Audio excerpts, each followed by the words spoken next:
જ્યારે માણસના મનમાં રૂપિયાનું ભૂત સવાર થઈ જાય છે ત્યારે માણસ કોઈ પણ હદે જવા માટે તૈયાર થઈ જાય છે। આ વાતની સાબિતી પૂરતી ઘટના ઘટી છે ગઢડામાં, કે જ્યાં ભત્રીજાએ પૈસા ખાતર કાકીના ઘરને બનાવ્યું ટાર્ગેટ।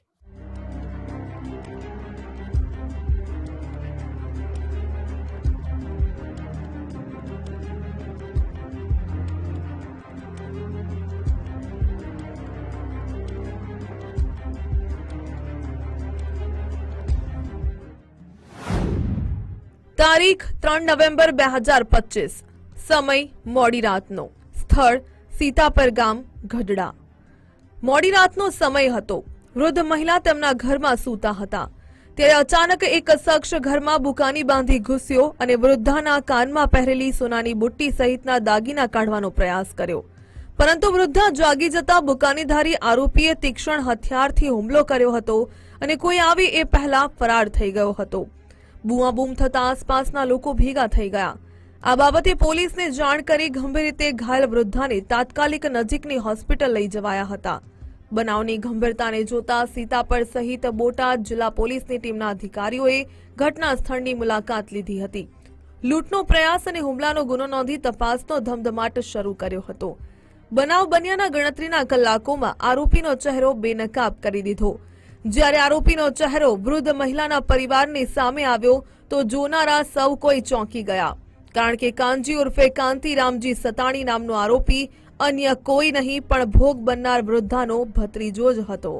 તેમાં ગત તારીખ 3 તારીખના રોજ પ્રાથમિક શાળા પાસે આ જે ફરિયાદીના જે વૃદ્ધ માતા રહે છે તેમના ચહેરા ઉપર કોઈ તીક્ષ્ણ હથિયાર વડે હુમલો કરવામાં આવ્યો હતો અને લૂંટનો પ્રયાસ છે તે કરવામાં આવ્યો હતો। આથી આમાં ખૂબ સિનિયર સિટીઝન બાબતનો બનાવ હતો, તેથી ઢસા પોલીસ સ્ટેશનની ટીમો દ્વારા અમે વ્યવસ્થિત તપાસ કરતા હતા।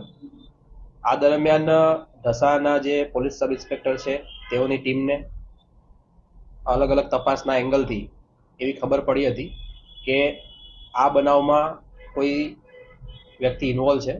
આથી જગ્યા ઉપર ફોરેન્સિક વિઝિટ કરવામાં આવી હતી। પ્રાથમિક દ્રષ્ટિએ એવું જણાય આવે છે કે આ જે આરોપી છે તેને આર્થિક રીતે લેણું થઈ ગયું હોય, તેણે પોતાના જ પરિવારના જે વૃદ્ધ મહિલા છે તેના ઉપર આ પ્રકારે લૂંટ કરવાના ઈરાદે અપ્રવેશ કરી ઘરમાં અને ઈજા પહોંચાડી છે અને આ બાબતે બનાવ છે તે રિટેક કરવામાં આવ્યો છે। આરોપીનો અગાઉ કોઈ ગુનાહિત ઇતિહાસ? ના, આ બાબતે હાલમાં અમારા ધ્યાને આવો કોઈ ગુનાહિત ઇતિહાસ આવેલો નથી। તેમ છતાં અન્ય વિસ્તારોમાં અમે તપાસ કરી રહ્યા છીએ। ગઢડામાં લૂંટના ઈરાદે વૃદ્ધ મહિલા પર હુમલો। ગણતરીના કલાકોમાં આરોપીનો ચહેરો બેનકાબ।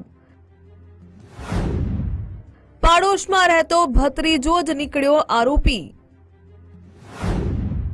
ડોગ સ્ક્વોડની મદદથી ઉકેલાયો ગુનાનો ભેદ।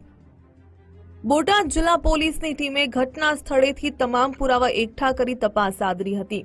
આ ગુનાનો ભેદ ઉકેલવા માટે પોલીસે ડોગ સ્ક્વોડની ટીમની પણ મદદ લીધી હતી, જેથી પોલીસની ટીમ સાથે આવેલા જેની નામનો ડોગ ભોગ બનનારના ઘરેથી આરોપી ભત્રીજા કાંજીના ઘર પાસે જઈને ઉભો રહ્યો, જેથી પોલીસને કાંજી પર શંકા જતા તેની ઉલટ પૂછપરછ કરવામાં આવી અને તેમાં ભાંગી પડેલા આરોપીએ ગુનો કબૂલી લીધો।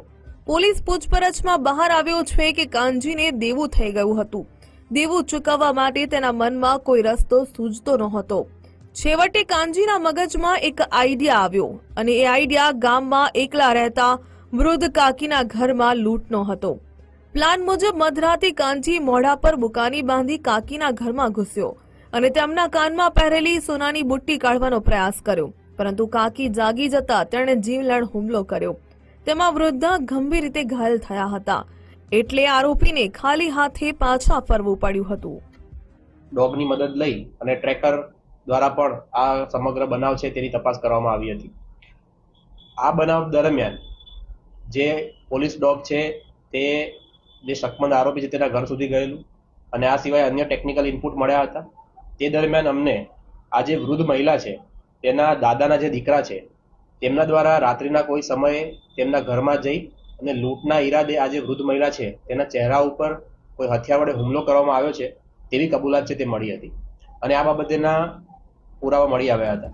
કાનજીને એમ હતું કે કાકી વૃદ્ધ છે એટલે મધરાતના સમયે તેમના કાનમાંથી સોનાની બુટ્ટીઓ કાઢી લેશે અને તે વેચી જે રૂપિયા આવશે તેનાથી દેવું ભરપાઈ થઈ જશે.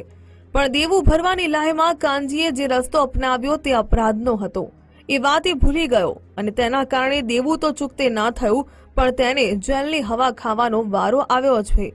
ગજેન્દ્ર ખાચર, ગુજરાત ફર્સ્ટ, બોટાદ.